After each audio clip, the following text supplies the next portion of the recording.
সকল প্রশংসা মহান মালিক রব্বুল আলামিনের জন্য। দরুদ এবং সালাম নাজিল হোক প্রিয় নবী মুহাম্মদ মুস্তাফা সাল্লাল্লাহু আলাইহি ওয়াসাল্লাম এবং তার সকল আলো আসহাব সকলের প্রতি। আল্লাহুম্মা সাল্লি আলাইহিম আল্লাহুম্মা বারিক আলাইহিম। সম্মানিত সাথী ও বন্ধুগণ, কোরবানি আমাদের একেবারেই দোরগোড়ায় চলে এসেছে। সেজন্য কোরবানিকে সামনে রেখে আজ আমরা প্রশ্নোত্তরে কোরবানি এটা জানার চেষ্টা করব ইনশাআল্লাহ বিইজনিল্লাহ। 50টিরও বেশি প্রশ্ন কোরবানি প্রসঙ্গে আমি একত্র করেছি, যে প্রশ্নগুলোর উত্তরগুলো আমাদের জানা খুবই প্রয়োজন, এবং প্রশ্ন পেশ করে সাথে সাথে সংক্ষেপে আমরা তার উত্তর দেওয়ার চেষ্টা করব ইনশাআল্লাহ। খুব ডিপ বা গভীর ইলমি বা একাডেমিক আলোচনায় আমরা যাব না, সংক্ষেপে শুধুমাত্র উত্তরগুলো টাচ করে যাব, যেন আমরা বিশুদ্ধ রূপে সঠিক উপায়ে জেনে শুনে ভালোভাবে আমাদের কোরবানি আমরা সম্পন্ন করতে পারি। আল্লাহ তাআলা আমাদের সবাইকে আমাদের কোরবানিগুলোকে বিশুদ্ধ রূপে করার তৌফিক দান করুন। যে কোনো আমলের আগে ইলম শিখতে হয়, জানতে হয়। আমলের আগে ইলম জরুরি। যে কোনো বিষয়ে আপনি আমল করতে চাইবেন, সেই বিষয়ে আমল করার আগে বিষয়টি সম্পর্কে যদি বিশদ ধারণা থাকে, পরিষ্কার জ্ঞান থাকে, তাহলে সেই কাজটি সুন্দর রূপে সুচারুভাবে এবং যথাযথভাবে সম্পন্ন করা সম্ভব হয়। আর যদি না শিখেই কাজ শুরু করে দেন, না জেনেই কাজ শুরু করে দেন, তাহলে ভুল ত্রুটির কারণে সেই কাজ দ্বারায় যে ভালো ফলাফল আসার কথা, সে ফলাফল না এসে উল্টা হিতে আরও বিপরীত হওয়ার আশঙ্কা আছে। আর সেজন্যই কোরবানির মতো একটি আমল, যে আমলটি আমাদের দেশে মানুষ পরিমাণে ইসলামের যেসব কাজগুলো সবচেয়ে বেশি লোক করে সারা দেশে, তার ভিতরে একটা হলো এই কোরবানি। বেনামাজিও করে, বেরোজগারিও করে, ইসলামের অনেক কিছু না মানলে কি হয়েছে, কোরবানিটা করে। তো যেহেতু দেশের বিরাট একটা অংশ মুসলমানদের তারা কোরবানি করে, অন্য কোনোটা করুক আর না করুক, ঈদের নামাজটা পড়ে, কোরবানিটা করে। তো সেজন্য এই কোরবানিটাও যে করি আমরা, সেটাও বা কতটা বিশুদ্ধ হচ্ছে, এটা বড় প্রশ্নের বিষয়। সেজন্য আমরা জেনে নেব অল্প কথায় এই কোরবানি প্রসঙ্গে যে জিজ্ঞাসাগুলো আছে, যে প্রশ্নগুলো আছে সেগুলো। কারণ প্রশ্নের মাধ্যমে মানুষ কোনো কিছু শিখলে, সেটা সাধারণ আলোচনার মাধ্যমে শিখলে যতটা মনে থাকে তার চাইতে বেশি মনে থাকে। আল্লাহ তাআলা আমাদের সবাইকে উপকারী ইলম সবসময় গ্রহণ করার তৌফিক দান করুন। প্রিয় ভাইয়েরা, কোরবানি প্রসঙ্গে কোরআনে কারীমের একটি আয়াত আমি তেলাওয়াত করেছি। আল্লাহ সুবহানাহু ওয়া তাআলা বলেছেন, লা ইয়ানালাল্লাহু লুহুমুহা ওয়ালা দিমাউহা। তোমরা যে পশু আল্লাহকে সন্তুষ্ট করবার উদ্দেশ্যে জবাই করে থাকো, কোরবানি করে থাকো, এর গোশত, এর রক্ত কোনো কিছুই আল্লাহর কাছে পৌঁছায় না। ওয়ালাকিন ইয়ানালুহুত তাকওয়া মিনকুম, ওয়ালাকিন ইয়ানালুহুত তাকওয়া। কিন্তু তোমাদের অন্তরে যে তাকওয়াটা আছে, কোন মানসিকতা নিয়ে, কোন উদ্দেশ্য নিয়ে, কেন তুমি কোরবানি করছো, কোরবানি করার সময় তোমার মনের ভেতরকার অবস্থাটা কি, সেটা কিন্তু আল্লাহর কাছে ঠিকই পৌঁছে যায়। গোশত রক্ত জমিনেই থেকে যায়, দুনিয়াতেই থেকে যায়, উপরে ওঠে শুধুমাত্র তোমার অন্তরের ইচ্ছাটা, বাসনাটা। এই জন্য কোরবানি করার আগে সবচেয়ে গুরুত্বপূর্ণ পয়েন্ট হলো নিয়তকে খালেস করে নেওয়া। কি করে নেওয়া ভাই? নিয়তকে খালেস করে নেওয়া। কোরবানি করার আগে একটু ব্রেক দিন, একটু দাঁড়ান, একটু থামুন। আপনি কোরবানি করতে যাচ্ছেন, একটু থামুন। কেন কোরবানি করছেন? নিজেকে নিজে প্রশ্ন করুন এবং এই প্রশ্নের উত্তর নিজেকে নিজে দিন। এরপরে নিজেই বিচার করতে পারবেন আপনার কোরবানির কোনো বিনিময় আদৌ আল্লাহর কাছে পাবেন নাকি কিছুই পাবেন না। সম্মানিত সাথী বন্ধুগণ, যত মানুষ আমাদের সমাজে কোরবানি করে, এই বিশাল জনগোষ্ঠীর সবচেয়ে বড় অংশ বলা যেতে পারে, এই কোরবানিটা আমাদের জন্য আজ ফ্যাশনে পরিণত হয়েছে। এটার ইবাদত থাকে নাই। কারণ ইবাদত হয় সেই কাজ, যে কাজ বান্দা আল্লাহকে খুশি করার জন্য করে। কোরবানিটা সবচেয়ে বেশি সংখ্যক মানুষ করে, এর একটা কারণ এটাও যে কোরবানি এমন একটা ইবাদত যেটা নগদ লাভ নিজেই পায়। গোশতগুলা ফ্রেশ বাসায় উঠাইতে পারে, ঠিক না? ঠিক। এই কারণে সমাজের বড় একটা অংশ কি করে? কোরবানি করে। আবার অনেকে কোরবানি করে নিজের নেতাগিরি জাহির করার জন্য। নেতা সাহেব, এমপি সাহেব, মন্ত্রী সাহেব, ব্যবসায়ী সাহেব, হ্যাঁ, অমুক সাহেব, তমুক সাহেব, 10টা গরু, 5টা গরু, সবচেয়ে বড় গরু। এই যে একটা প্রতিযোগিতা, এই প্রতিযোগিতাটা মনে হচ্ছে ভালো কাজের প্রতিযোগিতা, আসলে এটা হলো এক ধরনের বড়াই, মাতবরির প্রতিযোগিতা, নিজের প্রভাব প্রতিপত্তি, নাম সুনাম এগুলোকে প্রতিষ্ঠিত করার প্রতিযোগিতা, যেটা কি প্রশংসনীয় নাকি নিন্দনীয়? নিন্দনীয়। এই জন্য ভাইরা আমার, কোরবানি করার আগে প্রথম একটু থেমে নিজেকে প্রশ্ন করতে হবে, আমি কেন কোরবানি করছি? আমি কি মানুষকে দেখাবার জন্য করছি না আল্লাহকে সন্তুষ্ট করার জন্য করছি?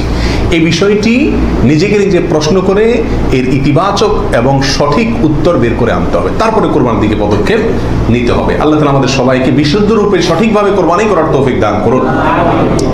প্রিয় ভাইরা আমার, এবার আমরা চলে যাই প্রশ্ন উত্তরে সরাসরি। প্রথম প্রশ্ন হলো, কোরবানি কি? কোরবানি এটি উর্দুতে ব্যবহার হয়ে থাকে ত্যাগের অর্থে। কোরবানি করা, যে কোনো কাজের জন্য কোরবানি করা মানে কি করা? ত্যাগ করা।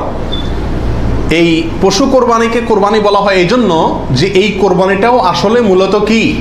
ত্যাগেরই শিক্ষা বহন করছে। ইব্রাহিম আলাইহিস সালামের ত্যাগের স্বাক্ষর এই পশু কোরবানি। এর মাধ্যমে ইব্রাহিম আলাইহিস সালাম যে আল্লাহর জন্য বিশাল বড় ত্যাগ করেছিলেন, আল্লাহর কথাকে মানতে গিয়ে নিজের জীবনের সবচেয়ে বড় পরীক্ষার সম্মুখীন হয়েছিলেন এবং তিনি ত্যাগ করে পরীক্ষা উত্তীর্ণ হয়েছেন। এই কোরবানি যেহেতু তার স্বাক্ষর, সেই জন্য ওই আমাদের সমাজে উর্দুতে সচরাচর যে কোরবানি এই শব্দটি ব্যবহার হয় সেটাই প্রচলিত আছে, অর্থাৎ ত্যাগ করা, কোরবানি। আর আরবিতেও কোরবান শব্দটি আছে, যেটা কোরআনে আল্লাহ তাআলা ব্যবহার করেছেন।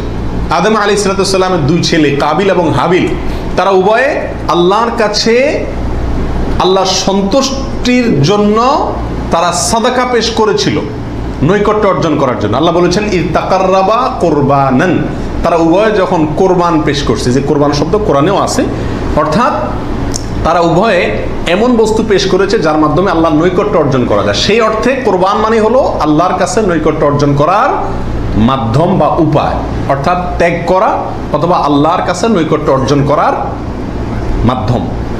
এ হলো কোরবানির সংক্ষিপ্ত শাব্দিক পরিচিতি। আর ইসলামী শরিয়াতে কোরবানি বলা হয় জিলহজের 10 তারিখে এবং তার পরবর্তী যে দিনগুলোতে কোরবানি করা যায় সেই দিনগুলোর ভেতরে কোনো পশু, অনুমোদিত পশু যেগুলো জবাই করলে সওয়াব হয় দিনগুলোতে, সেগুলোকে আল্লাহকে সন্তুষ্ট করার উদ্দেশ্যে জবাই করার নাম হলো কোরবানি। এ হলো ইসলামী শরিয়ার পরিভাষায় কোরবানির মোটামুটি একটি সংজ্ঞা। দ্বিতীয় প্রশ্নে চলে যাই আমরা, কখন কিভাবে কোরবানি শুরু হয়েছিল? এই কোরবানি শুরু হয়েছিল সর্বপ্রথম ইব্রাহিম আলাইহিস সালামের মাধ্যমে। আল্লাহ সুবহানাহু ওয়া তাআলা ইব্রাহিম আলাইহিস সালামকে স্বপ্নের মাধ্যমে নির্দেশ করেছিলেন নিজের সন্তানকে জবাই করার জন্য। আর সন্তান জবাই করা, এই কঠিন নির্দেশটি আল্লাহ সুবহানাহু ওয়া তাআলা করেছেন ইব্রাহিম আলাইহিস সালামকে। তাকে আল্লাহ তাআলা যত কঠিন পরীক্ষা করেছিলেন, এত কঠিন পরীক্ষা তার আগে আর কোনো নবীর প্রতি আল্লাহর পক্ষ থেকে ছিল না। জীবনের পদে পদে পরীক্ষা।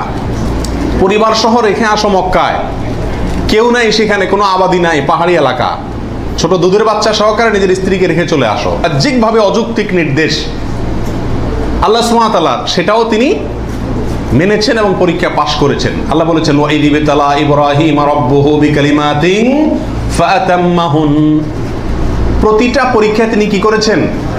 পাশ করেছেন।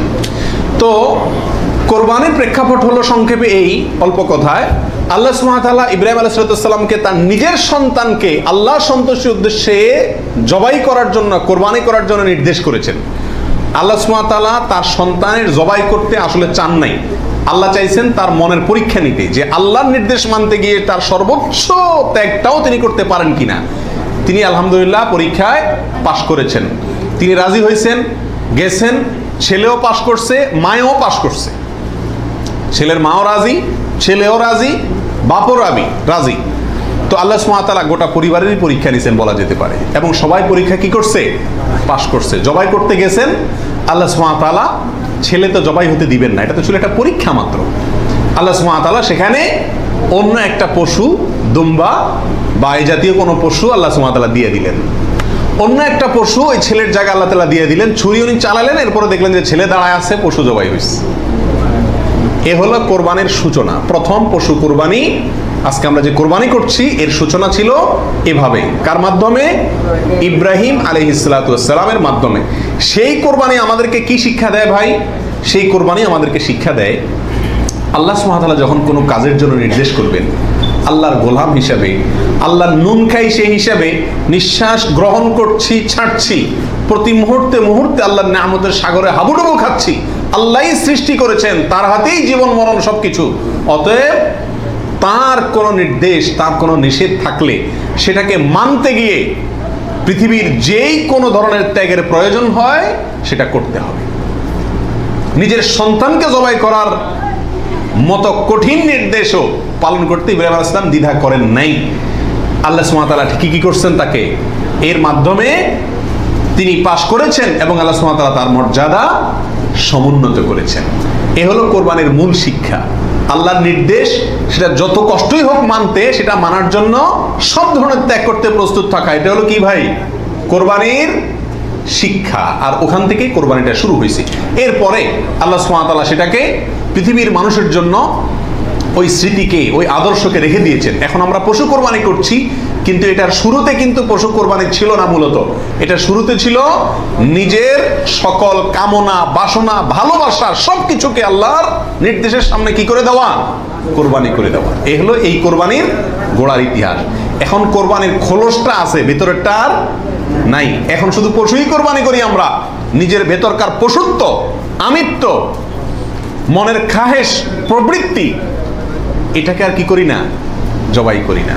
আল্লাহ তাআলা আমাদের সবাইকে কোরবানির আসল যে ইতিহাস সেটা থেকে শিক্ষা গ্রহণ করে এমনভাবে কোরবানি করার তৌফিক দান করুন, যেই কোরবানি প্রকৃত অর্থেই কোরবানি হয়, যেই কোরবানি আমাদের জান্নাতে যাওয়ার কারণ হয়, মাধ্যম হয়, সেইভাবে কোরবানি করার এবং কোরবানির সেই ইতিহাস থেকে আল্লাহ তাআলা আমাদেরকে শিক্ষা গ্রহণ করার তৌফিক দান করুন।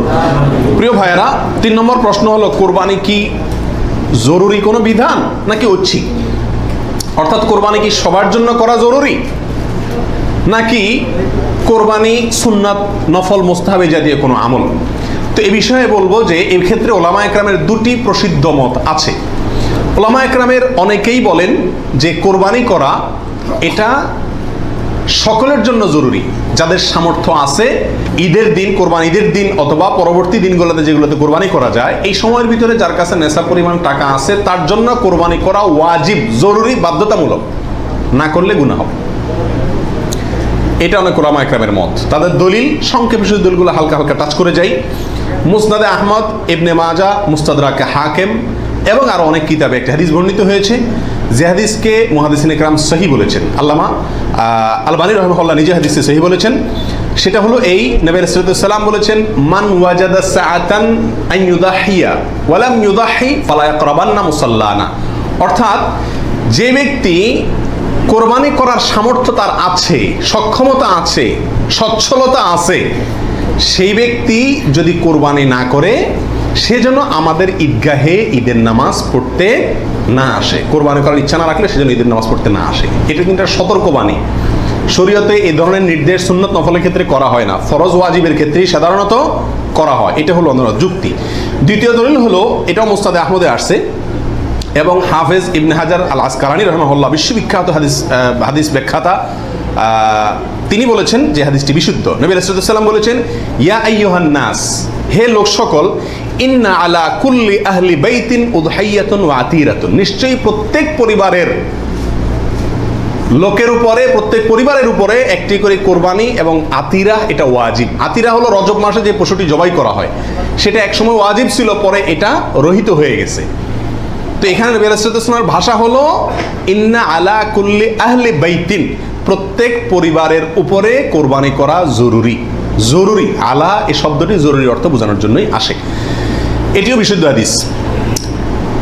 তাহলে আরো অনেকগুলো হাদিস আছে এই জাতীয়, যে হাদিসগুলোর আলোকে ওলামা ইকরামের একটা অংশ বলেন যে এই কোরবানি ওয়াজিব। ইমাম আজম আবু হানিফা রাহিমাহুল্লাহর মত এটা। এর বিপরীতে অনেক ওলামা ইকরাম বলেন কোরবানি করা ওয়াজিব নয়, এটা সুন্নাতে মুআক্কাদা। সুন্নাতে মুআক্কাদা মানে কি? সুন্নাত কিন্তু খুবই গুরুত্বপূর্ণ সুন্নাত। বিনা কারণে এটা ছাড়া মাকরুহ, অপছন্দনীয়, ভালো কাজ নয়। সুন্নতে মুআক্কাদা এবং ওয়াজিবের সাথে খুব বেশি তারতম্য নাই, কাছাকাছি গুরুত্বের বিচারে প্রায়। সাহাবীদের ভিতরে অনেক প্রসিদ্ধ সাহাবী তারা কোরবানি করতেন না, ওয়াজিব মনে করবে মানুষ এই ভয়, এরকম কোন বর্ণনায় পাওয়া যায়। তারপরে কোন বর্ণনা যারা বলে এটাকে সুন্নাতু আবিকুম ইব্রাহিম এই জাতীয় শব্দ ব্যবহার করেছেন। তো এসব কারণে ওনারা সুন্নত বলেন, সুন্নতে মুআক্কাদা বলেন। যাই হোক, সর্বসাকুল্যে এই কোরবানি খুবই গুরুত্বপূর্ণ একটি বিধান, এটা হলো নিশ্চিত। ওয়াজিবের মতটা গ্রহণ করলে এটা বেশি সতর্কতা হয় এবং ইখতিলাফ এবং মতপার্থক্যের ঊর্ধ্বে উঠা যায়, এবং অনেকগুলো বর্ণনার পক্ষে রয়েছে। 4 নম্বর প্রশ্ন হলো, কোরবানি কয়টা করতে হয়? এই প্রশ্নটা আজকাল এই জন্য করতে হচ্ছে যে এখন আমরা সমাজে কোরবানির সংখ্যা বাড়ানোর জন্য এক ধরনের প্রতিযোগিতা খেয়াল করতেছি। 3টা গরু, 5টা গরু, 7টা গরু, এমপি সাহেব, মন্ত্রী সাহেব, ব্যবসায়ী সাহেব, বিভিন্ন সাহেবরা করে কি করে না, এমনকি আমরাও একটা গরু একটা ছাগল, কারণ কেউ গরুর গোশত পছন্দ করে, কেউ ছাগলের গোশত পছন্দ করে ঘরে, যার কারণে দুইটাই দিতে হয়, অথবা গরুতে 1 ভাগ দিতে হয়, আবার আলাদা ছাগল দিতে হয়। এই যে কোরবানির সংখ্যা বাড়ানোর একটা প্রবণতা আছে, আসলে ইসলামী শরিয়া কি বলে? কোরবানির পশু বা কোরবানির সংখ্যা কতগুলো হওয়া জরুরি? এর উত্তর হলো যে কোরবানি মূলত একটি কোরবানি যথেষ্ট। একাধিক কোরবানি হওয়া এটা কি না, জরুরি না।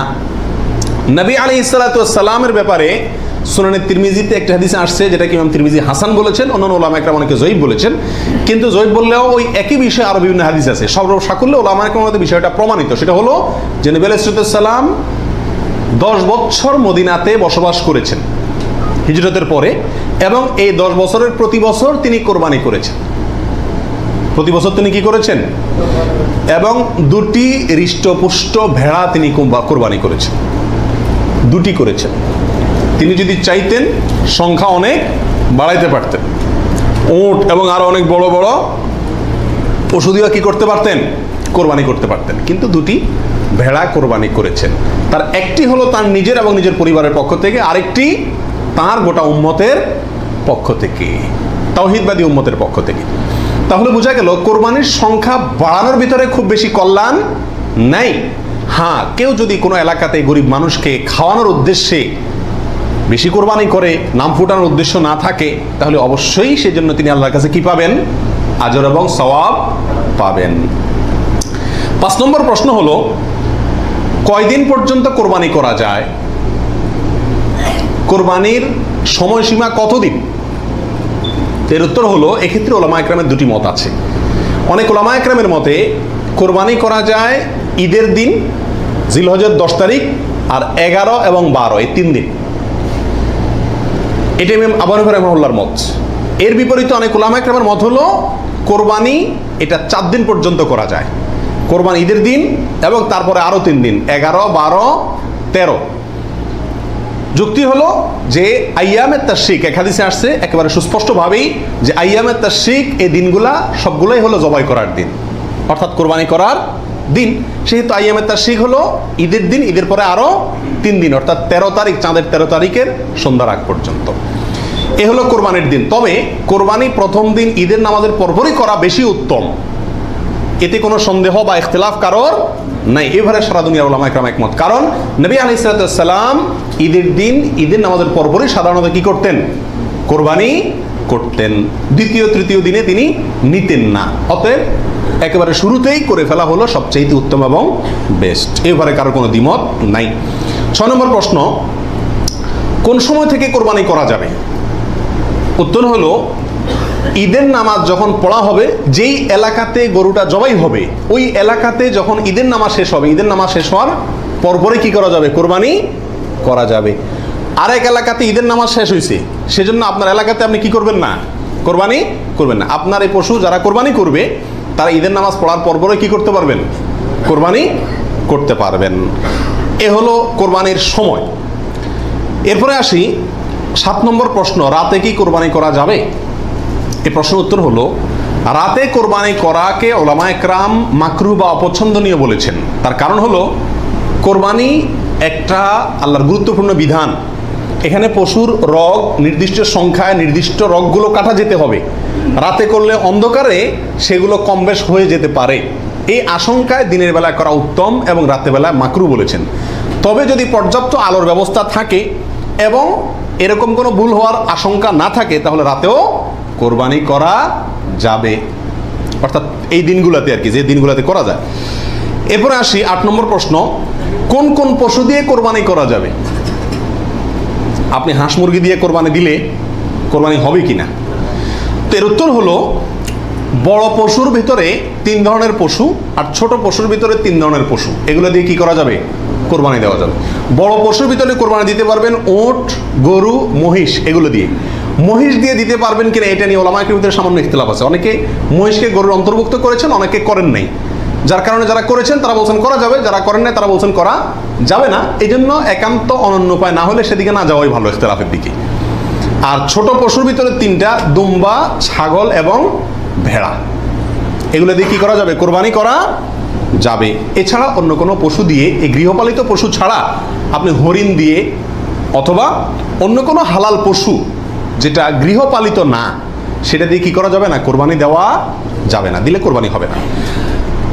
9 নম্বর প্রশ্ন হলো, গাভী এবং ষাঁড় উভয়টা দিয়ে কোরবানি দেওয়া যাবে? কি বলেন? গাভী এবং ষাঁড় দুইটা দিয়ে কোরবানি দেওয়া যাবে? যাবে। গাভী দিয়েও দেওয়া যাবে, ষাঁড় দিয়েও দেওয়া যাবে।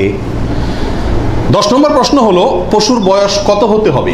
কত বছর বয়স হলে আপনি সেই পশু দিয়ে কি করতে পারবেন? কোরবানি দিতে পারবেন। এর উত্তর হলো, পশু যদি হয় সবচেয়ে বড় পশু অর্থাৎ উট, তাহলে সেক্ষেত্রে সেটার বয়স হতে হবে কমপক্ষে 5 বছর। কত বছর? 5 বছরের নিচে যদি ওটার বয়স থাকে, ওইটা এমনি জবাই করতে খাইতে পারবেন, কিন্তু কোরবানি হিসাবে কি করতে পারবেন না, জবাই করলে ওটা কোরবানি আদায় হবে না। গরু যদি হয় তাহলে সেক্ষেত্রে তার বয়স হইতে হবে কমপক্ষে 2 বছর। আর ছাগল, দুম্বা, ভেড়া এগুলো যদি হয় তাহলে তার বয়স হইতে হবে কমপক্ষে 1 বছর। তাহলে ছোট পশুগুলা 1 বছর, গরু 2 বছর, ওট 5 বছর। ছোট পশুর মধ্যে আবার দুম্বা, ভেড়া এগুলো যদি 6 মাসের বয়স, 7 মাস, 8 মাসের বয়সেরটা দেখতে 1 বছরটার মতো বড় দেখা যায় তাহলে চলবে, কিন্তু ছাগলের ক্ষেত্রে পরিপূর্ণ কি হইতে হবে? 1 বছর হওয়া লাগবে। 11 নম্বর প্রশ্ন হলো, দাঁত দেখে বয়স নির্ধারণ করে আমাদের দেশে, এটা কি ঠিক নাকি বেঠিক? কি বলেন আপনারা? এটা ঠিক। কারণ হলো, পশু বিশেষজ্ঞ যারা আছেন, পশু সম্পর্কে যারা ভালো বোঝেন, পশু লালন পালনে যারা দক্ষ, অভিজ্ঞ, তারা পশুর গালের ভেতরকার বিশেষ ধরনের দাঁত যখন একটা বের হয় তখন বুঝেন এটা 1 বছর হয়েছে, 2টা বের হলে বুঝেন 2 বছর হয়েছে, এবং এটা অভিজ্ঞতা দ্বারা মোটামুটি প্রমাণিত, প্রতিষ্ঠিত। যার কারণে ওইটার উপরে নির্ভর করে বছর নির্ধারণ করা, নির্ণয় করা কি আছে? সঠিক। তবে কোনো পশু যদি নিশ্চিতভাবে জানা যায় তার বয়স 1 বছর, 2 বছর বা যেই পরিমাণ বয়স হওয়া দরকার সেই পরিমাণ বয়স হয়েছে কিন্তু দাঁত উঠে নাই, তবুও সেটা দিয়ে কি দেওয়া যাবে? কোরবানি দেওয়া যাবে। দাঁতটা মেইন না, মেইন হলো বয়সটা ওই পরিমাণ হয়েছে কি না। ওই বয়সে হওয়ার পরও কি থাকতে পারে? দাঁত নাও থাকতে পারে।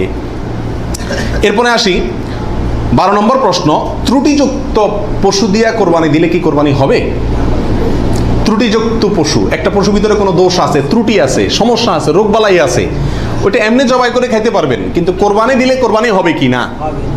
এর উত্তর হলো, কিছু কিছু ত্রুটি আছে যেই ত্রুটিগুলো থাকলে পশু কোরবানি করলে ওই কোরবানি যথেষ্ট হবে না।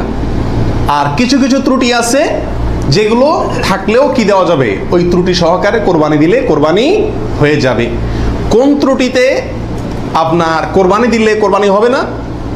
একটা হলো ল্যাংড়া হওয়া, এমন ল্যাংড়া যে ল্যাংড়ার কারণে সে পশুর পালের সাথে চললে পিছায় যায়, তাদের সাথে তাল মিলায় ধরে রাখতে পারে না, অথবা জবাই করার জায়গা পর্যন্ত হেঁটে যাওয়ার ক্ষমতা নেই, তাকে ঠেলা নিয়ে যেতে হয়, ছেঁচড়ায় নিয়ে যেতে হয়, শক্তি নেই পায়ে, 1 পা হোক 2 পা হোক, এরকম ল্যাংড়া খোঁড়া যদি হয় তাহলে ওইটা দিয়ে কোরবানি দিলে কি হবে না? যথেষ্ট হবে না, হাদিসে সুস্পষ্টভাবে নিষেধ করা আছে। আরেকটা হলো যে এই পরিমাণ রুগ্ন, অসুস্থ, রোগা, যে রোগার কারণে সে চলাফেরা করতে পারে না, বা ওই যে হাঁটার শক্তি নেই, প্রচন্ড রোগা, দুর্বল, সেটা দিয়ে কোরবানি দিলেও কি হবে না? কোরবানি হবে না। আরেকটা হলো যে অন্ধ, এমন অন্ধ হয় চোখ কানা অথবা চোখ অন্ধ অথবা চোখে এমন সমস্যা আছে যে সমস্যার কারণে সে দেখে না, স্বাভাবিকভাবে ঘাস টাস রাখলেও সে বুঝে না কোনটা কি, অথবা ওই জায়গা পর্যন্ত দেখে একা একা যেতে পারে না, উষ্ঠা খায়, তার মানে চোখে বড় সমস্যা আছে, এরকম থাকলে এটা দিয়ে কি হবে না? কোরবানি হবে না। একটা শিং অথবা 2টা শিং গোড়া থেকে উঠে গেছে, একেবারে গোড়া সহ উঠে গেছে, এরকম যদি হয় ওইটা দিয়ে কোরবানি দিলেও কোরবানি হবে না। তবে যদি সামান্য হয়, সামান্য কান কাটা, সামান্য শিং ভাঙা, সামান্য একটু পায়ে সমস্যা, সামান্য একটু অসুখ বিসুখ আছে, এরকম যদি হয় সেগুলো দিয়ে কোরবানি দিলে কি হবে? কোরবানি হয়ে যাবে। অর্থাৎ ত্রুটি যদি ছোট হয় সমস্যা নাই, বড় ত্রুটি যদি হয় তার কারণে কি হবে না, ওই পশু দিয়ে কোরবানি দিলে কোরবানি যথেষ্ট হবে না।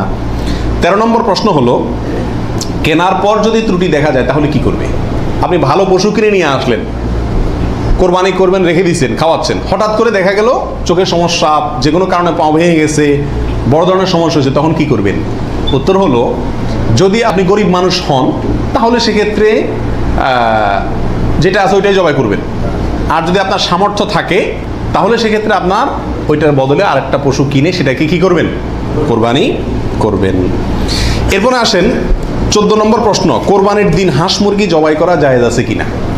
আমাদের দেশে অনেকেই গ্রামের দেশে বলেন যে কোরবানির দিনগুলোতে, ঈদের দিনে কি করা যায় না? হাঁস মুরগি জবাই করা যায় না। আসলে কতটা সঠিক? উত্তর হলো, এটা সম্পূর্ণ ভিত্তিহীন বানোয়াট কথা।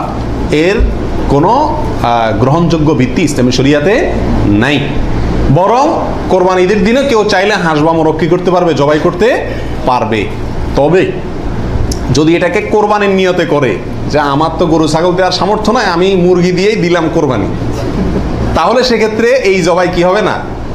জায়েজ হবে না। কারণ এই পশু দিয়ে কি হবে না? কোরবানি হবে না। এমনি গোশত খাওয়ার জন্য যদি জবাই করে তাহলে ঈদের দিনেও জবাই করাতে কোনো সমস্যা নাই। 15 নম্বর প্রশ্ন হলো, কোরবানির পশু এটা দেখায় বেড়ানো, প্রদর্শন করে বেড়ানো, এটা কি জায়েজ আছে কিনা? আজকাল কোরবানির পশু কেনার পরে মহল্লাতে, গ্রামে, পাড়াতে, আশেপাশে একটা চক্কর মোটামুটি দেয় না? দেয় না? শুধু দেয় না, আপনার ওইটার গলায় একটা মালা লাগায়, হ্যাঁ, পারে না একটা সাইনবোর্ড লাগায় দেয় কার এটা সেটা, এবং তারপরে ওই গরুকে নিয়ে পুরো এলাকাতে ঘুরায়। এরপর বলে যে এটা কার গরু, বলে অমুকের গরু। এরকম একটা প্রথা মোটামুটি অঘোষিতভাবে চালু আছে না নাই? এরকম প্রদর্শন করে বেড়ানো এটা কি সঠিক? এর উত্তর হলো না। এই প্রদর্শনটা সাধারণত হয়ে থাকে জাহির করার জন্য, সবাইকে দেখানোর জন্য। আর এই দেখানোটার ভেতরে কল্যাণের চাইতে অকল্যাণ বেশি। কেউ যদি বলে আমি এটা দেখাচ্ছি এই জন্য যাতে অন্যরা উৎসাহিত হয়, তাহলে তো এটা ভালো উদ্দেশ্য, কিন্তু এই উদ্দেশ্যে খুব অল্প সংখ্যক মানুষই কি করে? এটাকে শোডাউন করে। বরং এটা শোডাউন করে কি জন্য? সবাই জিজ্ঞেস করবে, ভাই এটার দাম কত হয়েছে, কার গরু, মাশাআল্লাহ, জিতছে, হাসছে, এইসব যোগ বিয়োগ করবে। ঠিক না ঠিক? অতএব মানুষকে দেখায় বেড়ানোর উদ্দেশ্যে যদি এই কোরবানির পশুকে প্রদর্শন করা হয়, শোডাউন করা হয়, তাহলে এটা রিয়া, এবং রিয়ার কারণে গুনাহগার হবে। এটা করা যাবে না। আল্লাহ আমাদেরকে বুঝার তৌফিক দান করুন। 16 নম্বর প্রশ্ন হলো, কোরবানির পশু কেনার পরে এবং জবাই করার পরে পশুর সঙ্গে সেলফি তুলে এটা ফেসবুকে দেওয়া যাবে কিনা, সামাজিক যোগাযোগের মাধ্যমে প্রচার করা যাবে কিনা, ইসলামের দৃষ্টিতে এর ভিতরে কোনো, এর ব্যাপারে কোনো বাধা আছে কিনা? এর উত্তর হলো, কোরবানির পশু কেনার পরে অথবা জবাই করার পরে ওই পশুর সাথে সেলফি দেওয়া, সেলফিটাই তো অনেকের মতে এটা একটা মানসিক রোগে পরিণত হয়েছে। আর এই গরুকে কেনার পরে, ছাগল কেনার পরে তার সঙ্গে ছবি তুলে, সেলফি তুলে ওইটা ফেসবুকে বা সামাজিক যোগাযোগের মাধ্যমে প্রচার করা, এটা ইসলামী শরিয়ার দৃষ্টিতে খুবই গর্হিত এবং নিন্দনীয় একটি কাজ।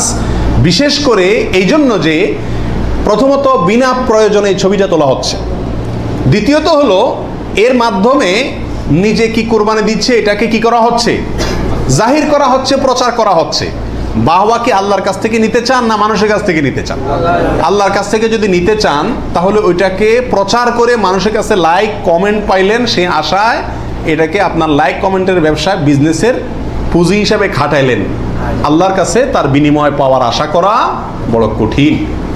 এই জন্য এই গরুর সাথে সেলফি তোলা, বিশেষ করে জবাই করার পরে রক্ত সহকারে ছবি তোলা, এগুলো কোনো অবস্থাতেই ইসলামের শরিয়ার দৃষ্টিতে খুব একটা ভালো কাজ নয়। এগুলো থেকে আমাদের বিরত থাকা উচিত, মনে করা উচিত এটা একটা ইবাদত। এটা কি ইবাদত? ইবাদতের ক্ষেত্রে তামাশা বা যা মনে চাইলে তা করলাম, ফাইজলামতি করলাম, এর কোনো সুযোগ নাই। আল্লাহ আমাদেরকে বোঝার তৌফিক দান করুন। 17 নম্বর প্রশ্ন হলো, ভাগে কোরবানি দেওয়া যাবে কিনা? এটা একটা গুরুত্বপূর্ণ প্রশ্ন আজকালকার যুগে। কারণ কোনো ওলামা একরাম বলছেন ভাগে কোরবানি দেওয়া যাবে না, বরং গরু হোক আর ওঁট হোক, যত বড় পশুই হোক, দিলে একজনের পক্ষ থেকে দিতে হবে, 7 ব্যক্তির পক্ষ থেকে যথেষ্ট হবে। এই যে কথা প্রচলিত আছে, এটাকে অনেক কোনো ওলামা একরাম কি করছেন? অস্বীকার করছেন। আসলে সঠিক কোনটা এ ব্যাপারে আগেই বলেছি যে একাডেমিক আলোচনা খুব বেশি লম্বাচড়া করার ইচ্ছা নাই এবং সুযোগও নেই। শুধু সংক্ষেপে এটুকু বলবো, সব যুগেই সবচাইতে বেশি সংখ্যক ওলামাদের মতে, বলা যায় প্রায় সবার মতে, সমস্ত ওলামা একরামের মতেই বলা যেতে পারে প্রায়, গরুর ক্ষেত্রে একটা গরু 7 জন ব্যক্তির পক্ষ থেকে কি হবে? কোরবানির জন্য যথেষ্ট হবে। এক্ষেত্রে বিচ্ছিন্নভাবে যে 2-1 আলেম বলছেন যে গরু হোক আর ওট হোক একজন থেকে হবে, 7 জন থেকে হবে না, তাদের যুক্তিগুলা খুবই ঠুনকো এবং খুবই দুর্বল। নবী আলাইহিস সালাম যে সফরে একাধিক ব্যক্তিকে কোরবানিতে অংশগ্রহণের সুযোগ দিয়েছিলেন, তারা বলেন যে ওটা সফরের জন্য নির্দিষ্ট, অথচ নবী আলাইহিস সালাম সেটা নির্দিষ্ট করেন নাই, এটা ওনারা নির্দিষ্ট করছেন। নবী আলাইহিস সালামের কোনো নির্দেশ সফরে হোক, হাজারে হোক, সফরের বাইরে হোক, যে কোনো নির্দেশ সাধারণত ব্যাপকভাবেই সবার জন্য সব সময়ের জন্য প্রযোজ্য হয় যদি কোরআন এবং সুন্নাহর কোনো বর্ণনা দ্বারা নবী আলাইহিস সালাম নিজে ওইটাকে নির্দিষ্ট না করে দেন। তিনি সফরে যদি কোনো নির্দেশ করেন, ওই সফরের বাইরের জন্য সেটা কার্যকর হবে কি হবে না? যদি কেউ সফরের জন্য নির্দিষ্ট করতে চায় তাহলে তার জন্য পৃথক দলিলের প্রয়োজন। বিধায় এটাই হলো বেশিরভাগ ওলামা একরামের মত। বিচ্ছিন্নভাবে কোনো আলেমের মত থাকতে পারে, কিন্তু সে 1-2 আলেমের কথা না শুনে সংখ্যাগরিষ্ঠ ওলামা একরামের মতের উপর আমল করবেন। গরুর ক্ষেত্রে 7 জনের পক্ষ থেকে যথেষ্ট হবে। তবে একটা কথা এখানে বলতেই হবে, সেটা হলো উত্তম হলো একাকি দেওয়া, ভাগে না দিয়ে কিকে দেওয়া? একাকি দেওয়া। এক্ষেত্রে কারোর কোনো দ্বিমত নাই, একাকি দিতে পারলে সেটা সবচেয়ে বেস্ট এবং ভালো। 18 নম্বর প্রশ্ন হলো, পরিবারের সব সদস্য বা একাধিক সদস্য যদি সামর্থ্যবান হয় তাহলে সবাই দিবে, নাকি গোটা পরিবারের পক্ষ থেকে একজন দিলেই চলবে? নবী আলাইহিস সালাম থেকে এক্ষেত্রে একটা হাদিস বর্ণিত হয়েছে, যেটা একটু আগে আপনাদেরকে শুরুতে আমি শুনেছি, মুসনাদ আহমদে বর্ণিত হয়েছে এবং আরও অনেক হাদিসের কিতাবে কাছাকাছি হাদিস বর্ণিত হয়েছে। নবী আলাইহিস সালাম বলেছেন যে প্রত্যেক পরিবারের উপরে একটি কোরবানি জরুরি, প্রত্যেক পরিবারের উপরে উযহিয়াতুন, একটি কোরবানি জরুরি, আলা কুল্লি আহলি বাইতিন, এই ধরনের শব্দ তিনি ব্যবহার করেছেন, প্রত্যেক পরিবারের উপরে। এই হাদিস থেকে বোঝা যায় কোরবানি এটা এক পরিবারে একাধিক সদস্য যদি হয় সামর্থ্যবান, তথাপি যিনি মূল কর্তা তিনি দিলেন তাহলে সবার পক্ষ থেকে হয়ে যাবে। এর বিপরীতে ওলামা একরামের আরেকটি মত আছে, যেটা ইমাম আবু হানিফা রাহিমাহুল্লাহর মত, সেটা হলো কোরবানি পরিবারের একাধিক সদস্য যদি সবাই যদি সামর্থ্যবান হয় তাহলে প্রত্যেকের পক্ষ থেকে দিতে হবে। ওনার যুক্তি, উনি বলেন নবী আলাইহিস সালামের ওই হাদিস, যে হাদিসে তিনি বলেছেন যার সামর্থ্য আছে আর কোরবানি দেয় না সেই জন্য ঈদগাহে না আসে। এখানে যার সামর্থ্য আছে প্রত্যেক ব্যক্তিকেই শামিল করে এই নির্দেশনা। বিষয়টা গবেষণামূলক, উভয় পক্ষেরই দলিল এবং যুক্তি আছে। তো এক্ষেত্রে সতর্কতামূলক মত যদি অবলম্বন করি আমরা, তাহলে প্রত্যেকেরই যার যার সামর্থ্য আছে তার পক্ষ থেকে করা যেতে পারে, এবং করলে সমস্যা হবে এটা কারোর মতেই নাই। 19 নম্বর প্রশ্ন হলো, 7 ভাগের নিচে হলে কোনো সমস্যা আছে কিনা গরুতে? একটা গরুতে ধরেন 5 জন মিলে দিলেন, 4 জন মিলে দিলেন, 3 জন মিলে দিলেন, 6 জন মিলে দিলেন, 7-এর নিচে হলো, এটা কি যথেষ্ট হবে না কোনো সমস্যা আছে? এর উত্তর হলো কোনো সমস্যা নাই। আমাদের দেশে অনেকে মনে করেন যে গরু দিলে 7 পুরা করতে হবে, এই জন্য যখন 7-এর সংখ্যা না পায় তখন এবার খুঁজে খুঁজে অনেক মৃত মানুষকেও যোগ করে, যেভাবে হোক কি করতে হবে? 7 পুরা করতে হবে। বিষয়টা এরকম না। কোরবানির গরুতে সর্বোচ্চ 7 পর্যন্ত দেওয়া যায়, 3 জন, 2 জন, 7 জন, 5 জন, 6 জন, যে কোনো সংখ্যায় 7-এর নিচে থাকলেই কোরবানি দেওয়া যাবে। এরপরে আসেন 20 নম্বর প্রশ্ন হলো, অমুকের নামে কোরবানি দেওয়া, তমুকের নামে কোরবানি দেওয়া, 7 নামে, 3 নামে, 5 নামে, এরকম একটা কথা সমাজে প্রচলিত আছে। এই কথাটা বলাটা সঠিক কিনা? এর উত্তর হলো না, এটা সঠিক না, এই কথাটা ভুল। কিন্তু এই ভুলটা এমন ভুল না যে ভুলের কারণে বড় ধরনের গুনাহ হয়ে যাবে, কারণ এটা বলার ভুল, এভাবে বলাটা উচিত না। কারণ কোরবানি হবে মূলত আল্লাহ সুবহানাহু ওয়া তাআলার নামে, অতএব 5 নামে, 4 নামে, 3 নামে, 7 নামে কোরবানি হয় না। নাম শুধু একটাতেই হয়, সেটা হলো বিসমিল্লাহ, আল্লাহর নামে, ঠিক না ঠিক? অতএব এই কথাটা বলার ভুল। এখানে বলতে হবে 7 জনের পক্ষ থেকে, 3 জনের পক্ষ থেকে, বা 3 শরিক, 5 শরিক, 5 শেয়ার, 5 ভাগ, এভাবে বলা যেতে পারে। কিন্তু বা অমুকের পক্ষ থেকে, তমুকের পক্ষ থেকে, এভাবে বলা যেতে পারে, কিন্তু অমুকের নামে, তমুকের নামে এভাবে বলাটা উচিত নয়। যদিও এখানে কেউ এই উদ্দেশ্যে বলে না যে আল্লাহর সাথে শরিক করে 3 জনের নামে দিচ্ছি, এরকম কেউ উদ্দেশ্য নেয় না, সেজন্য এটা কি হবে না, শিরকে পৌঁছাবে না। তারপর এভাবে না বলাই উচিত এবং উত্তম, নিরাপদ। 21 নম্বর প্রশ্ন হলো, নারী বুড়ি এটা অনেক সময় নিজেরা সাফ করতে কষ্ট হয় বা পারে না, তখন কাউকে দিয়ে সাফ করায়, সাফ করানোর পরে বলে সাফ করে দিবা, তুমি অর্ধেক নিবা, আমাদেরকে অর্ধেক দিবা। এরকম হয় কি হয় না? তাকে নাড়ি বুড়ির অংশ দিলেন অথবা পশুর গোশতের অংশ দিলেন, এটা জায়েজ আছে কিনা। প্রাসঙ্গিকভাবে আরেকটি কথা প্রশ্ন চলে আসে, সেটা হলো যে কসাই যখন পশুকে বানায়, তো বানানোর পরে তাকে টাকার চাতে কিছু গোশত দেওয়া হয়, এবং অনেক সময় দেখা যায় যে বানানোর যে বাজার রেট, তার যে মজুরি, এটা তাইতে অনেক কমে রাজি হয়ে যায় কসাইরা। কেন? কারণ তারা জানে গোশত 5 কেজি দিলেই তো 2-2.5 হাজার টাকা এসে গেল, অতএব এক্ষেত্রে যদি আমাকে টাকা একটু কমও দেয় অসুবিধা নাই। এই ভুলটা ঘরে ঘরে হয়ে থাকে। কোরবানির পশু যারা বানায় সে কসাইদেরকে গোশত দেয় না, এমন মানুষ সারা বাংলাদেশে খুঁজে কয়জন পাওয়া যাবে আমার সন্দেহ আছে। কোরবানির মধ্যে সবচেয়ে বড় দাগের ভুলগুলোর ভিতরে এটা অন্যতম। এভাবে যদি কেউ করে তাহলে এটা বড় ধরনের ভুল। কোরবানি হওয়া না হওয়া নিয়ে টান দিবে। নবী আলাইহিস সালাম পরিষ্কার ভাষায় বলেছেন যে তোমরা কসাইকে, জাজ্জারকে কোরবানির পশুর কোনো কিছু দিবা না, তাকে আলাদা টাকা দিবা, তার মজুরি যেটা সেটা দিবা। কেন তাকে পশুর কিছু দেওয়া যাবে না? এই জন্য দেওয়া যাবে না যে এই পশুটা আপনি জবাই করছেন কার জন্য? আল্লাহর জন্য। এটার মালিক কে? মূলত আল্লাহ। যেহেতু আল্লাহ খায়ও না পরেও না, আল্লাহর জন্য কিছু দিলে আল্লাহ বলেন আমার পক্ষ থেকে গরিবকে দিও। এটা হলো আল্লাহ সিস্টেম। কিন্তু কোরবানির ক্ষেত্রে শুধু ব্যতিক্রম, আল্লাহ বলেছেন ঠিক আছে আমার জন্য দিছ, সব কিছুই গরিবকে দিতে বলি, এটা তোমার খাইতে দিলাম আমি। আল্লাহ আমাকে কি করছেন? খাওয়ার সুযোগ দিছেন। এখন আমি যদি এটা বিক্রি করি বা কোনো কিছুর বিনিময়ে কাউকে দেই, তাহলে সেটা কি হবে না? জায়েজ হবে না। কোরবানির পশুর গোশত যদি আপনি জাজ্জারকে দেন, কসাইকে দেন, তাহলে কেমন জন্য আপনি তার পরিশ্রমের বিনিময়ে তাকে এই অংশটা তাকে বিনিময় হিসাবে দিলেন, পারিশ্রমিক হিসাবে দিলেন, তাহলে বিক্রি করার মতো হয়ে গেল। এই জন্য কি হবে না? এটা জায়েজ হবে না। কসাইকে শুরুতে সাপ বলে দিতে হবে যে ভাই গোশত পাবা না, কত টাকা নিবা সাপ বলো, তুমি সে আশা করে বসে থাকিও না, 2 টাকা বেশি নাও, কিন্তু আমি তোমাকে গোশত টোস্ত বা কোনো কিছুই দেবো না। তবে হ্যাঁ, কসাই যদি আপনার প্রতিবেশী হয়, আপনার আত্মীয় হয়, অথবা অন্য গরিব মানুষ হয়, অন্য 10 জন গরিবকে যে পরিমাণ দিতেন তাকেও সে পরিমাণ দেন, তাহলে সমস্যা নেই, ওটা ঠিক আছে। কিন্তু অন্য গরিবদেরকে দেন আধা কেজি করে, তারা দেন 5 কেজি, সমস্যা আছে।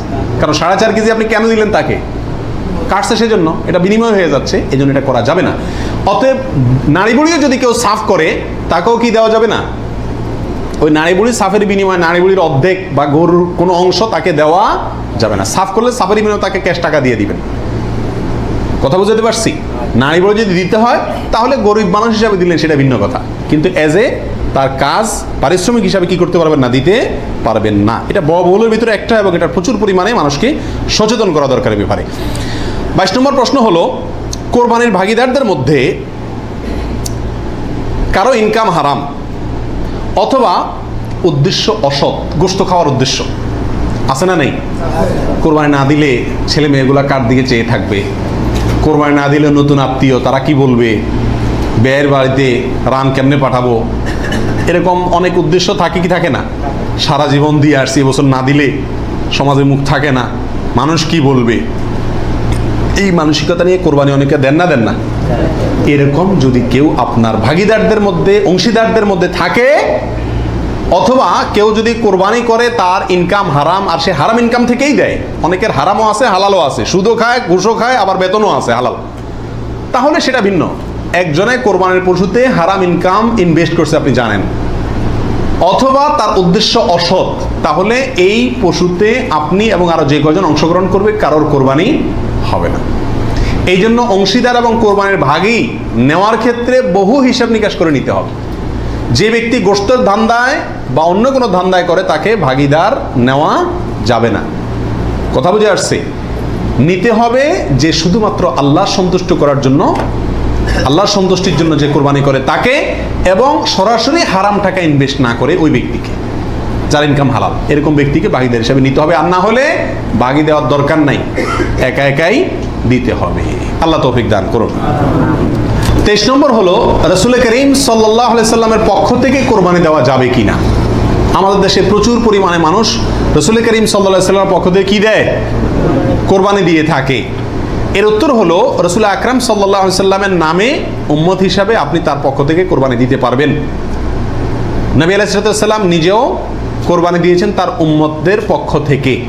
তবে মৃত ব্যক্তির নামে কোরবানি দেওয়ার ক্ষেত্রে জীবিত ব্যক্তির সাথে মিশিয়ে দেওয়া, মিক্স করে দেওয়া, জীবিত ব্যক্তির সাথে অধীনস্থ করে মৃত ব্যক্তির নাম যোগ করা বা তার পক্ষ থেকে দেওয়া, এটা হলো সবচেয়ে ঝামেলামুক্ত এবং মতপার্থক্যের ঊর্ধ্বে উঠা। কথা বুঝতে পারছি? শুধুমাত্র মৃত ব্যক্তির নামে স্বতন্ত্র কোরবানি না দিয়ে জীবিত ব্যক্তির নিজের নামের সঙ্গে মৃত ব্যক্তিকে যুক্ত করে দিলেন। এই মতটাই হলো সবচাইতে সতর্কতামূলক মত এক্ষেত্রে মৃত মানুষের পক্ষ থেকে কোরবানি দেওয়ার ক্ষেত্রে।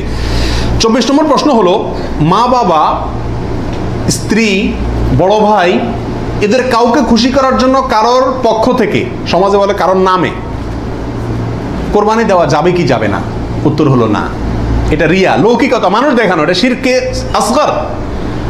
আমাদের সমাজে একটা সমস্যা দেখা দেয় কোরবানির সিজন আসলে। কথার কথা, একটা পরিবারে আপনি একটা গরুতে একটা অংশ কোরবানি দিবেন অথবা ছাগল কোরবানি দিবেন, সেক্ষেত্রে মা চায় যে আমার নামে দেখ, মানে আমার পক্ষ থেকে দেখ, বাপে চায় যে আমার পক্ষ থেকে দেখ। এখন ছেলে চিন্তা করে কারে খুশি করব। অনেক সময় স্ত্রী স্বামী দুজনের ভিতরে চায় যে আমার নামে দেখ, বড় ভাইয়ের নামে না দিলে বড় ভাই মুখ কালো হয়, এই জন্য কার নামে দিবে এটা নিয়ে এক ধরনের হেজিটেশনে মানুষ ভুগে। এক্ষেত্রে অনেক সময় অংশ বাড়ায় দেয় শুধু মাকে খুশি করার জন্য, যে ওনার নামেও কি করলাম, একটা দিলাম। এটা এক ধরনের রিয়া বা লৌকিকতা। যদিও যদি সওয়াবের উদ্দেশ্যে থাকে যে উনি ভালো কাজ করতে চান, সেই হিসাবে ওনাকে আমি ভালো কাজে সহায়তা করলাম, তাহলে ভিন্ন কথা। কিন্তু সাধারণত এই চিন্তাটা খুব কমই থাকে। এই জন্য কাউকে খুশি করার টার্গেটটা কোরবানিতে থাকা উচিত না। আর মা বাবা বা অন্যদেরও মনে রাখা উচিত, যার সামর্থ্য আছে সে দিবে, যে মূল কর্তা সে দিবে। এক্ষেত্রে আমার নামে দিল না, অমুকের নামে দিল না, অমুকের পক্ষ থেকে দিল না, এই জন্য মন খারাপ করা তাদেরও উচিত না, এটা বোকামি। 25 নম্বর প্রশ্ন হলো, কয়েকজন মিলে এক ভাগ কোরবানি দিতে পারবে কিনা? 2 জন, 3 জন, 4 জন, 5 জন মিলে এক ভাগ কোরবানি দিতে পারবে কিনা? প্রবাসে দেখা যায় একটা রুমে 3 জন 4 জন আছে, তো কোরবানিদের দিন 4 জন মিলে যায় কি করে, একটা ছাগল কিনে নিয়ে আসে, আয়না জবাই করে। তো 4 জন মিলে যদি একটা ছাগল দেয় অথবা একটা অংশ গরুতে হোক অথবা ছাগলে হোক, কোরবানিতে যদি একাধিক ব্যক্তি যদি এক অংশ দেয়, কোরবানি হবে? হবে না। একটা অংশ একজন দিবে, সেখানে কয়েকজন যদি সেখানে অর্থায়ন করে, কয়েকজন ভাগ বসায়, আর এক অংশ কয়েকজন মিলে দেয়, তাহলে কি হবে না? কোরবানি হবে না, ওইটা গোশত খাওয়া হবে। প্রবাসে যারা, যেসব ভাইয়েরা, লক্ষ লক্ষ ভাইয়েরা প্রবাসী আছেন, দেখা যায় যে 5 জন, 6 জন, 7 জন একটা রুমে আছেন, তো তারা সবাই মিলে একটা ছাগল কিনে এনে গোশত খান, কোরবানি তাদের উদ্দেশ্য থাকে না। আমি তাদেরকে অনুরোধ করব যে আপনারা কেন একটা পদ্ধতি অবলম্বন করেন না, যাতে আপনাদের কোরবানির সওয়াব হবে, গোশতও খাওয়া হবে। সেটা হলো এই, আপনাদের 6 জনের মধ্যে সবাই টাকাটা একজনকে মালিক বানায় দেন, যে ভাই আপনি সিনিয়র মানুষ বা আপনি বড় ভাই, আপনাকে আমরা সবাই মিলে 100 করে 500 রিয়াল দিলাম, আপনি এই টাকা দিয়ে একটা ছাগল আয়না কোরবানি করেন। উনি ওনার জন্যই কোরবানি করলো, আপনারা সবাই টাকাটা দিলেন, তাহলে আপনারা যে সহায়তা করলেন সব পেলেন কি পেলেন না? আর ওনার কোরবানিটাও হয়ে গেল, গোশতও খাওয়া হয়ে গেল, একসাথে সবগুলা পাখি এক ডিলে মারা গেল। আর যদি সবাই ঈদের দিনই জবাই করবেন ছাগল, তাহলে কোরবানি কেন করবেন না? একটু চালাক হলেই কোরবানির সওয়াবটাও হয়ে যাচ্ছে, গোশত খাওয়াটাও হয়ে যাচ্ছে। প্রবাসী ভাইদের ভিতরে এই সমস্যাটা প্রচুর পরিমাণ দেখা যায়, যে 5-6 জন মিলে ছাগল কিনে কোরবানির নিয়ত কেউই করে না, অথবা সবাই মিলে কোরবানির নিয়ত করে, যার দুইটাই কি ভুল। 26 নম্বর প্রশ্ন হলো, কোরবানির টাকা অন্য কেউ যদি দিয়ে দেয়, তাহলে কোরবানি হবে কিনা? আমি গরিব মানুষ, আমি কোরবানি করতে চাচ্ছি, অথবা সামর্থ্যবান, আমাকে একজনে টাকা দিয়ে দিল যে আপনাকে একটা ছাগল দিয়ে দিলাম, অথবা আপনার ছাগলের টাকা দিয়ে দিল যে আপনি কোরবানি দিয়েন। আমার পক্ষ থেকেই কোরবানি দেওয়ার জন্য কেউ আমাকে টাকা দিয়ে সহায়তা করলো, হেল্প করলো, এতে আমার কোরবানি দিলে কোরবানি হবে কি হবে না? কি বলেন আপনারা? হবে। যদি কেউ টাকা দিয়ে আপনাকে কোরবানির জন্য সহায়তা করে, ছাগল কিনে দিল, গরু কিনে দিল, কোরবানির অংশের টাকা দিয়ে দিল, আপনার পক্ষ থেকে কোরবানি দেওয়ার জন্যই আপনাকে টাকা দিছি, তার টাকা দিয়ে আপনি নিজে কোরবানি দিলেন নিজের পক্ষ থেকে, এটাতে কোনো অসুবিধা নাই। যে কোনো অর্থনৈতিক ইবাদতে অর্থটা যদি দ্বিতীয় পক্ষ দিয়ে দেয়, অন্য কেউ দিয়ে দেয়, এবং তার টাকা দিয়ে আপনি ওই ইবাদতটা করেন, তাহলে জায়েজ আছে। যেমন আপনি হজ করবেন, আপনি ওমরা করবেন, আপনাকে হজের টাকাটা আমি দিয়ে দিলাম, আপনি হজ করবেন, আমি দিয়ে দিলাম, আমি এটা আমার পক্ষ থেকে করার জন্য দেই না, আপনার হজ আপনি করেন, আমি টাকা দিয়ে দিলাম, হেল্প করলাম আপনাকে, অথবা কিছু হেল্প করলাম। এটাতে কোনো অসুবিধা নাই, ওমরার ক্ষেত্রেও নাই। ঠিক কোরবানির ক্ষেত্রেও অন্য কেউ টাকা দিলেও আপনার পক্ষ থেকে কোরবানি করার জন্য যদি অর্থায়ন করে বা সহায়তা করে বা টাকা দেয়, সেই টাকা দিয়ে আপনি কোরবানি দিলে কি হবে? আপনার কোরবানি হয়ে যাবে। 27 নম্বর প্রশ্ন হলো, লোন করে কোরবানি করা যাবে কিনা, হাওলাত করে ঋণ করে কোরবানি করা যাবে কিনা? এর উত্তর হলো যাবে, যদি সেই ঋণের টাকাটা দেওয়ার মতো ব্যবস্থা বা ইচ্ছা সদিচ্ছা থাকে, তাহলে ঋণ করেও কি দেওয়া যাবে? ঋণ করে ভালো কাজ করা যায়।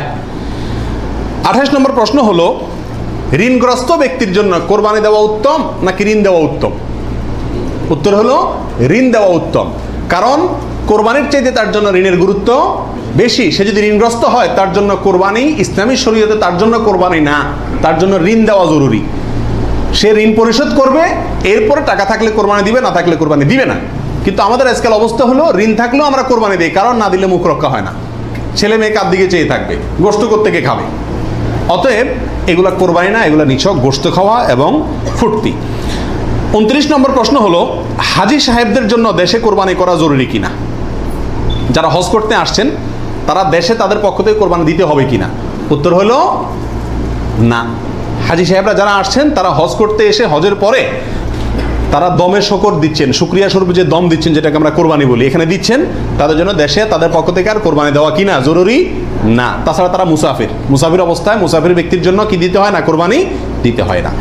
30 নম্বর প্রশ্ন হলো, বিয়ের অলিমার গোশত সংগ্রহের জন্য কোরবানি করা যায় আছে কিনা? আমাদের দেশে উল্লেখযোগ্য সংখ্যক বিয়ে হয়ে থাকে কোরবানিদের পরে। আপনারা খেয়াল করবেন, আগদ হয়তো আগে পরে হয়, খাওয়ান দাওয়ানের অনুষ্ঠান হয় কোরবানিদের পরে। আল্লাহ মাফ করুক, কোরবানির সময় তো গরু একটা এমনি জবাই করা লাগে, তো ওই সময় যদি অলিমার অনুষ্ঠানটা বা বৌভাতের অনুষ্ঠানটা করা যায়, তাহলে তো ওই গোশত দিয়েই সারা যায়, গোশতের টাকাটা বেঁচে যায়।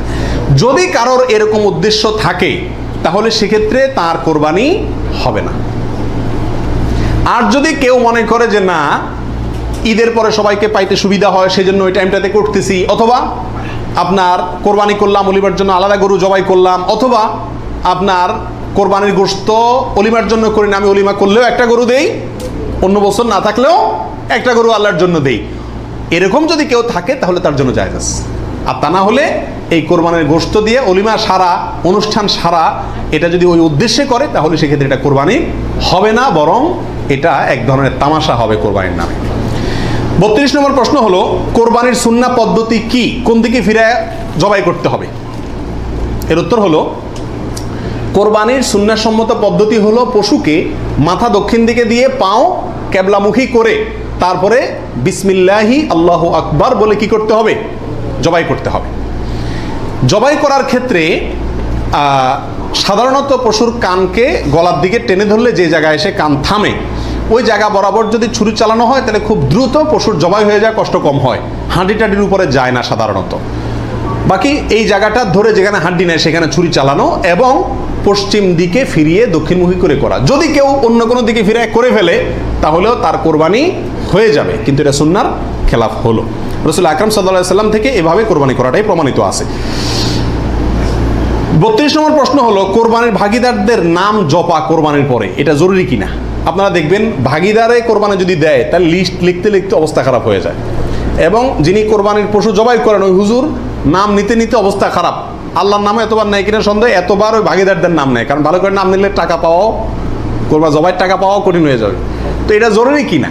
উত্তর হলো, এটা মুস্তাহাব। কোরবানি করার পরে আল্লাহুম্মা তাকাব্বালহু মিন ফুলান ফুলান ফুলান, আল্লাহ এটাকে অমুকের পক্ষ থেকে নাম ধরে তাদের পক্ষ থেকে কবুল করুন, এরকম বলাটা মুস্তাহাব, উত্তম। রাসূল আকরাম সাল্লাল্লাহু আলাইহি ওয়াসাল্লাম নিজেও বলেছেন, আল্লাহ এটা আমার পক্ষ থেকে কবুল করেন, এটা আমার উম্মতের পক্ষ থেকে কবুল করেন, আমার পরিবার, এটা আমার উম্মতের পক্ষ থেকে। তাহলে এভাবে সবাইয়ের পক্ষ থেকে কোরবানি, যে কয়জন দিচ্ছে তাদের পক্ষ থেকে কোরবানি হচ্ছে, এই কথাটা, এবং তাদের পক্ষ থেকে আল্লাহ কবুল করেন, এটা বলাটা উত্তম, মুস্তাহাব কিন্তু কিনা কোনো কারণে যদি এটা কেউ বলতে ভুলেও যায়, নিয়ত যেহেতু আছে আল্লাহ জানেন, অতএব কি হয়ে যাবে? কোরবানি হয়ে যাবে। 33 নম্বর প্রশ্ন হলো, শ্বশুর বাড়ি থেকে কোরবানির পশু হাদিয়া নেওয়া জায়েজ আছে কিনা? জোরে সোরে এই কালচারটা ইদানিং ছড়াইতেছে, মানুষের টাকা পয়সাও হয়েছে, তো এই জন্য ওই মেয়ের বাপের বাড়ির পক্ষ থেকে ছেলের বাপের বাড়িতে গরু পাঠায়, ছাগল পাঠায়। আগে পাঠাইতো রান, কল্লা গোস্ত, এখন গোস্ত কল্লা আর রানে জামাইরাও খুশি না আর বাপ মাও দিয়া সন্তুষ্ট না, এই জন্য পাঠায় ডাইরেক্ট গরু বা ছাগল। এটা জায়েজ আছে কিনা? উত্তর হলো, যদি হাদিয়া হিসাবে দেয়, তাদেরও সামর্থ্য আছে, অভাব নাই, আর এটা লোকচক্ষু ভয়ে অথবা সমাজের মানুষের বলার ভয়ে বা অন্য কোনো কারণে না দেয়, এমনি আসলে হাদিয়া দিছে, তাহলে তো হাদিয়া নেওয়া তো জায়েজ আছে, বরং সুন্নাত। কিন্তু যদি এটা হয় যে না দিলে জামাই কি বলবে, জামাইয়ের মা খোঁচাবে, অমুকরা খোঁচাবে, তমুকরা খোঁচাবে, এসব কারণে যদি দেয়, তাহলে সেটা গ্রহণ করা জামাইয়ের পরিবারের জন্য কি হবে না? জায়েজ হবে না। এবং এটা খুবই বাজে একটা কালচার। উচিত তো হলো জামাই বাবাজিয়ে শাশুড়ির জন্য, শ্বশুরবাড়ির জন্য গরু ছাগল পাঠানো, এটা হলো উচিত।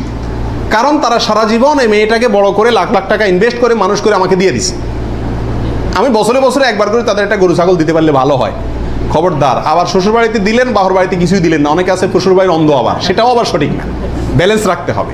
আল্লাহ তৌফিক দান করুন। 25 নম্বর প্রশ্ন হলো, বৈদ্যুতিক মেশিনে জবাই করা জায়েজ আছে কিনা? আপনারা জানেন যে উন্নত দেশগুলোতে বৈদ্যুতিক মেশিন দিয়ে জবাই করার একটা কালচার প্রচলিত আছে, বা অটোমেটিক মেশিন দিয়ে জবাই করার কালচার আছে। এটা দিয়ে জবাই করলে জবাই হবে কিনা? উত্তর হলো, পশু জবাই হওয়ার জন্য শর্ত হলো পশুর নির্দিষ্ট কয়েকটা রগ আছে, রগগুলা কাটা যেতে হবে এবং রক্ত প্রবাহিত হইতে হবে।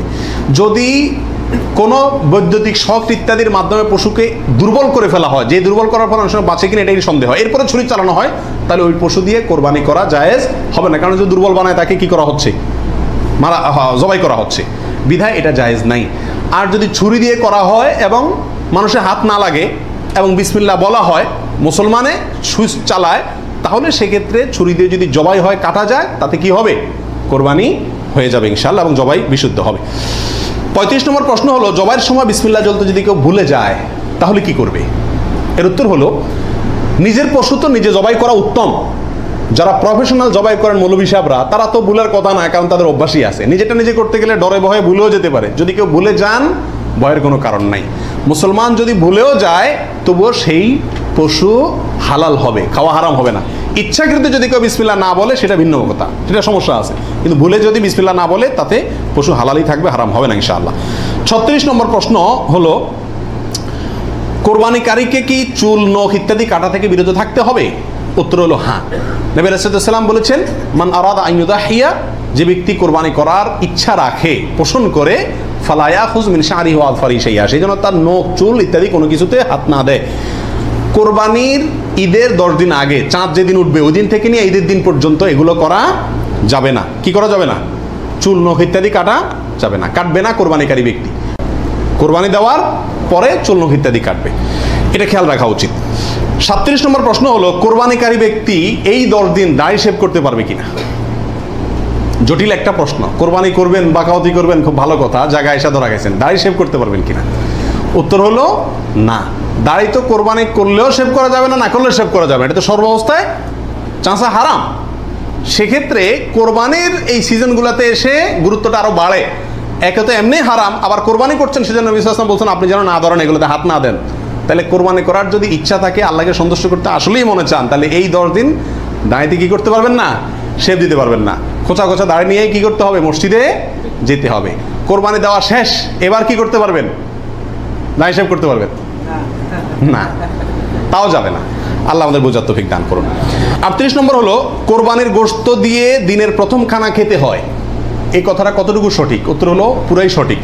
রাসূল আকরাম সাল্লাল্লাহু আলাইহি সাল্লাম থেকে বর্ণিত হয়েছে যে তিনি ঈদুল আজহাতে, ঈদুল ফিতরের ব্যতিক্রম করতেন। ঈদুল ফিতরে কিছু একটা মিষ্টি খেয়ে, খেজুর টেজুর খেয়ে তারপর ঈদগাহে যেতেন। আর ঈদুল আজহাতে সারাদিন কিছু খেতেন না, কোরবানির পশুর গোশত দিয়ে প্রথম খানা খেতেন দিনের। অতএব আপনি গরু দেন, ছাগল দেন, যেটা দিয়ে কোরবানি করেন, দিনের প্রথম খানা কি দিয়ে হওয়া উত্তম?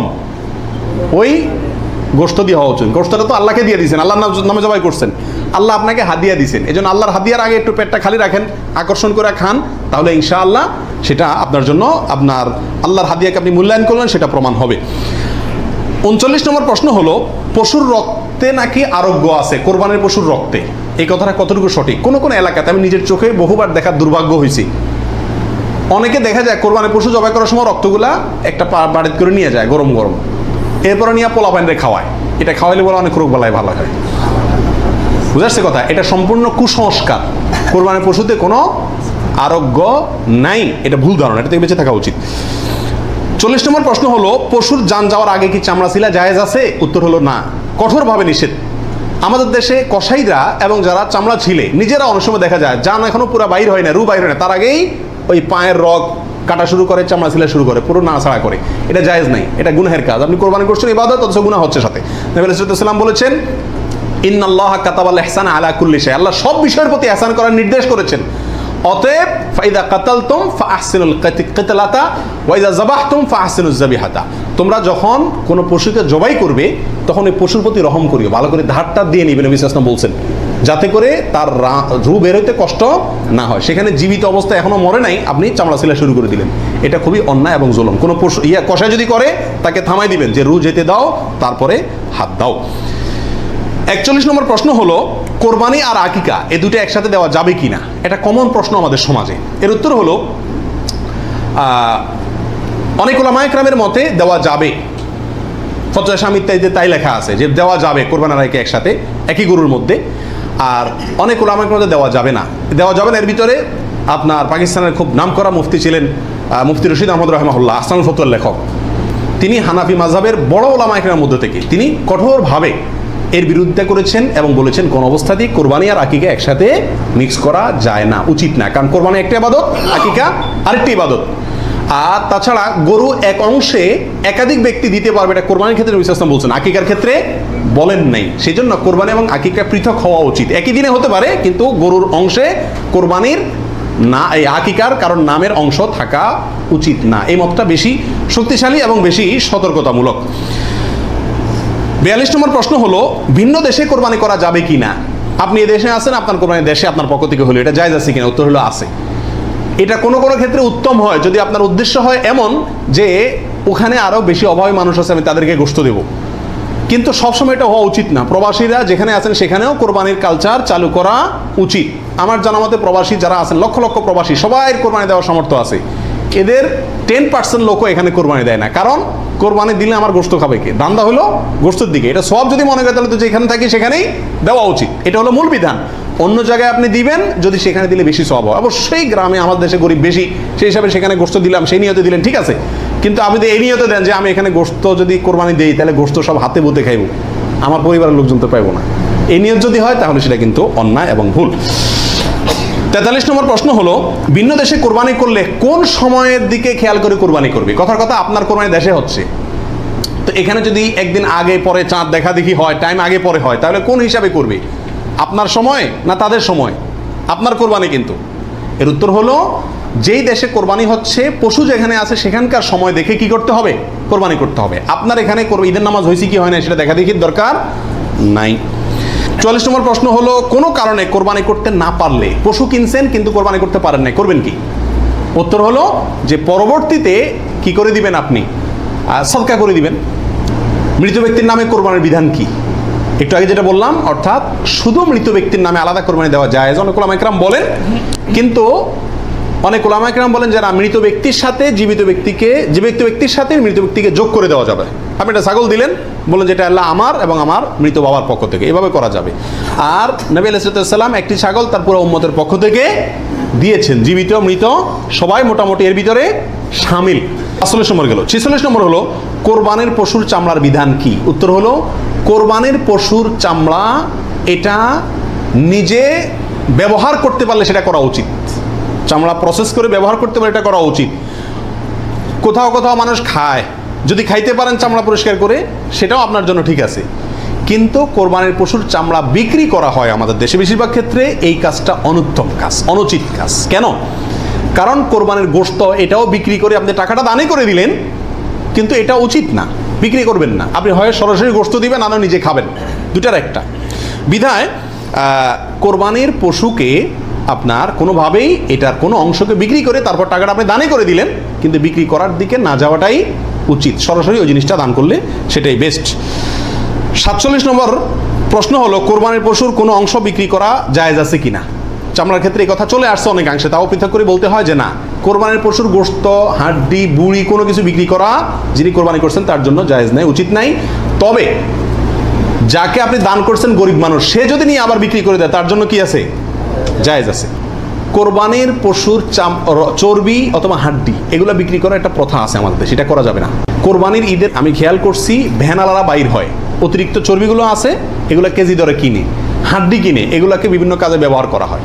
তো আমাদের জন্য এগুলো বিক্রি করে নিজে খাওয়ার তো প্রশ্নই ওঠে না। যদি বিক্রি করেই ফেলেন তাহলে এটা দান করে দিতে হবে গরিবকে, আর বিক্রি না করে ওইটা হয় এমনি আল্লাহর রাস্তায় কাউকে দিয়ে দিবেন, আর না হলে নিজে খাবেন, ব্যবহার করবেন, বিক্রি করবেন না।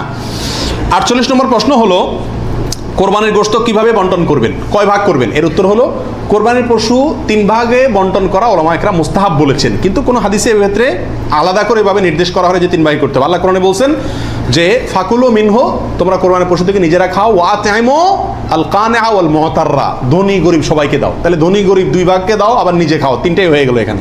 এর থেকে 3 ভাগ মোটামুটি ভাবে ইঙ্গিতে বোঝা যাচ্ছে, কিন্তু এটা কোনো জরুরি কিছু না। আর সহিহ মুসলিম হাদিসে আছে নবী সাল্লাল্লাহু আলাইহি ওয়াসাল্লাম বলেছেন তোমরা নিজেরা খাও, আবার রেখেও দাও, আবার দানও করো, অর্থাৎ 3টা করা যাবে। আবার সহিহ মুসলিমের আরেক বর্ণনায় আসছে তোমরা খাও এবং মানুষকে খাওয়াও। তাহলে বোঝা গেল নিজে খাওয়া অন্যকে দান করা সবগুলাই উত্তম এই কোরবানির গোশতের ক্ষেত্রে। 49 নম্বর প্রশ্ন হলো সমাজের ভাগ বলে একটা ভাগ প্রচলিত, যেটা জায়েজ আছে কিনা। অনেক এলাকাতে কোরবানি করার পরে সমাজের ভাগ উঠায় নেয় জোর করে, বা বলা ছাড়া, জোর করা লাগে না, এমনি সবাই দেয়। এটা জায়েজ আছে কিনা? উত্তর হলো এটা উচিত না, এটা অন্যায়। কেন? কারণ আমরা 5 জন মিলে একটা গরুতে অংশগ্রহণ করলাম, দিলাম, এখন সমাজে 1 ভাগ নিয়ে তাদের মতো গরিবকেই দিল তারা, কিন্তু আমার হয়তো অন্য গরিব আছে আত্মীয় স্বজন, আমি তাদেরকে দেবো, কিন্তু তারা তো তাদের মতো দিচ্ছে, এটা উচিত না। আমার গোশতটা আমি কি করবো না করবো সম্পূর্ণ আমাকে স্বাধীনতা দিয়েছে ইসলাম, বিধায় সেখানে এরকম অঘোষিতভাবে চাঁদাবাজি বা হয়তো অনেকে সন্তুষ্ট হয়ে দেয়, কিন্তু কারোর মনে অসন্তুষ্ট থাকতে পারে, যদি থাকে তাহলে এটা জটিলতা দেখা দিবে। এই জন্য কি হবে না, এটা উচিত হবে না, যার যারটা তাকে ভাগ করতে দেওয়া উচিত এবং উত্তম। 50 নম্বর প্রশ্ন হলো কোরবানির পশু অমুসলিমকে দেওয়া যাবে কিনা। উত্তর হলো কোরবানির গোশত অমুসলিমকে খাওয়ানো যাবে, অসুবিধা নেই, শরীয়তে কোথাও নিষেধাজ্ঞা নাই, অমুসলিমকেও খাওয়ানো যাবে। 51 নম্বর প্রশ্ন হলো কোরবানির গোশত 3 দিনে বেশি রাখা জায়েজ আছে কিনা। উত্তর হলো জায়েজ আছে, 3 দিনে বেশি রাখা যাবে না এমন কোনো কথা নাই। 52 নম্বর প্রশ্ন হলো কোরবানির গোশত শুকায় রাখা জায়েজ আছে কিনা। যে এলাকায় ফ্রিজ নাই তারা শুকায় রাখতে পারবে কিনা। অনেকে বলেন আমাদের দেশে যে কোরবানির গোশত কি কারণ যায় না, শুটকি বানানো যায় না, এতে গরুর কষ্ট হয়, পশুর কষ্ট হয় বা গুনাহ হয়, এগুলা মন গড়া কথাবার্তা, এটা সঠিক নয়। বরং যে কোনোভাবে আপনি চাইলে কি করতে পারবেন, গোশত রাখতে পারবেন। আল্লাহ সুবহানাহু ওয়া তাআলা আমাদের সবাইকে বিশুদ্ধ রূপে সঠিকভাবে কোরবানি করার তৌফিক দান করুন। জাযাকুমুল্লাহ ওয়া আখিরু দাওয়ানা আলহামদুলিল্লাহ।